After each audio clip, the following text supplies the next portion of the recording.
Everyone, welcome to बायोसोम्स। आज हम बात करने वाले हैं HMPV वायरस के बारे में, जो कि रिसेंटली चाइना में बहुत ज़्यादा स्प्रेड हुआ है और उससे बहुत सारी डिसीज़ और इन्फेक्शंस होने के चांस बढ़े हैं, जो कि स्प्रेड होते होते इंडिया में भी आए हैं। और ऐसा कहा जा रहा है कि ये वापस कोविड जैसा ही वायरस हो सकता है, इससे इन्फेक्शन हो सकते हैं और लॉकडाउन वाली स्थिति बन सकती है। तो चलिए आज उसी के बारे में हम जानते हैं कि ये है क्या।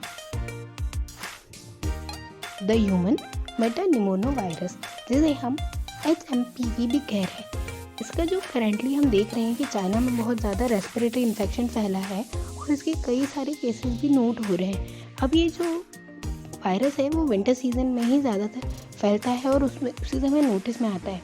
अच्छा, इस वायरस का जो आइडेंटिफिकेशन है ना, वो 2001 में ही हो गया था और बताया गया था कि ये अदर रेस्पिरेटरी वायरस की तरह ही वायरस है, जो कि नॉर्मली जो रेस्पिरेटरी सिस्टम है उससे रिलेटेड इन्फेक्शंस या इलनेस कॉज करता है। अब ये जो HMP वायरस है, इसका जो रेस्पिरेटरी इलनेस कॉज करने के जो नंबर्स हैं वो अभी कुछ दिनों में बहुत ज़्यादा बढ़े हैं और ऐसा नोटिस किया गया है कि जो 14 साल से कम उम्र के बच्चे हैं, 14 ईयर से यंगर जो बच्चे हैं कम एज वाले, उनमें ज़्यादा देखने को मिला है। अब यदि हम इसके सिम्टम्स की बात करें तो इसके सिम्टम्स नॉर्मल कोल्ड एंड कफ की तरह होते हैं, परंतु इसमें फीवर आना भी, नेज़ल कंजक्शन होना यानी कि नाक बंद होना जैसे, और कई सारे डिसीज़ इन्फेक्शंस भी है, जिसमें शॉर्टनेस ऑफ ब्रीथ यानी कि छोटी सांस होना या सांस लेने में दिक्कत होना, ब्रोंकियाइटिस और निमोनिया जैसी समस्याएं भी हो रही है।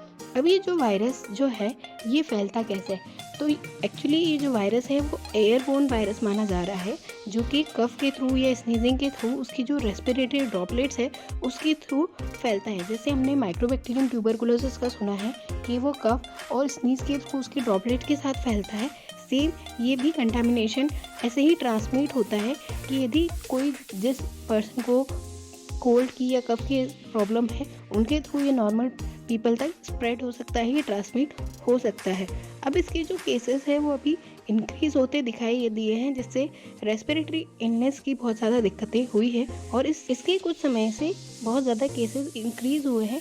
पर वहाँ की जो हेल्थ अथॉरिटीज़ हैं उन्होंने इसे बोला है कि कंट्रोल कर लेंगे और इसका ट्रीटमेंट भी स्टार्ट कर दिया है और जो कि अभी सेफ है। इसकी इतने यदि हम इंडिया में बात करें तो HMP वायरस अभी इतना ज़्यादा स्प्रेड नहीं हुआ है। इंडिया की जो हेल्थ अथॉरिटीज़ हैं उन्होंने ये कहा है कि अभी जो कॉजिंग अलार्म है यानी कि जो लोगों में इतना ज़्यादा इन्फेक्शन नहीं हुआ है और ना ही हमें इतना हाइपर होना है, उसे नॉर्मली लेना है, हमें बस अपने प्रिकॉशंस रखना है, क्योंकि अभी इसके इतने ज़्यादा पेशेंट्स नहीं दिखाई दिए जिससे हम ये मान लें कि हमारे यहाँ भी स्प्रेड हुआ है। लास्ट दिसंबर में कुछ 1 या 2 केस जो हैं वो रजिस्टर हुए हैं, जो कि बच्चों में देखे गए हैं और वो पॉजिटिव आए हैं। बाकी ऐसी कोई लंबी दिक्कतें नहीं है और इसकी जो कि कॉमन सिम्टम रेस्पिरेटरी इलनेस से है तो उसे हम वायरस के इन्फेक्शन नहीं समझ सकते। पर गवर्नमेंट का यही कहना है, हेल्थ अथॉरिटीज़ का यही कहना है कि हमें हमारे प्रिकॉशंस बनाए रखने हैं। हमें यदि ऐसा कोई पर्सन है जिससे कफ एंड कोल्ड की दिक्कत है तो उससे डिस्टेंस लेना है, हमें हमारे आसपास हाइजीन बना के रखनी है, साथ में मास्क का यूज़ करना है, ताकि जितना हो सके हम अपने आप को अवॉइड कर सकें ऐसी सिचुएशन से। और सबसे ज़्यादा हमें टेंशन या स्ट्रेस नहीं लेना है जिससे कि हमारे इम्यून सिस्टम पर कोई इफ़ेक्ट हो और हम घबरा कर और इलनेस की ओर पड़े। तो अभी इसके कोई केस नहीं आए हैं और यदि आते भी हैं तो ये इतनी सीवियर इन्फेक्शन नहीं है। अभी हम इसे कंट्रोल कर सकते हैं क्योंकि हम इम्यूनाइज हो चुके हैं रेस्पिरेटरी इलनेस की, तो इतनी ज़्यादा इसकी दिक्कतें नहीं हैं। पर भी हमें हमारे तरफ से पूरी तरह से प्रिकॉशंस लेने हैं ताकि हम हमारी हेल्थ पर ध्यान दे सकें और इसे ज़्यादा से ज़्यादा हमें हाइजीन मेंटेन करनी है और ऐसे पर्सन से हमें डिस्टेंस मेंटेन करनी है जिन्हें कोल्ड एंड कफ ना हो। आई होप कि इन्फॉर्मेशन आपके लिए यूजफुल रही होगी, तो प्लीज़ वीडियो को लाइक कीजिए, शेयर कीजिए, चैनल को सब्सक्राइब कीजिए। Thanks for watching.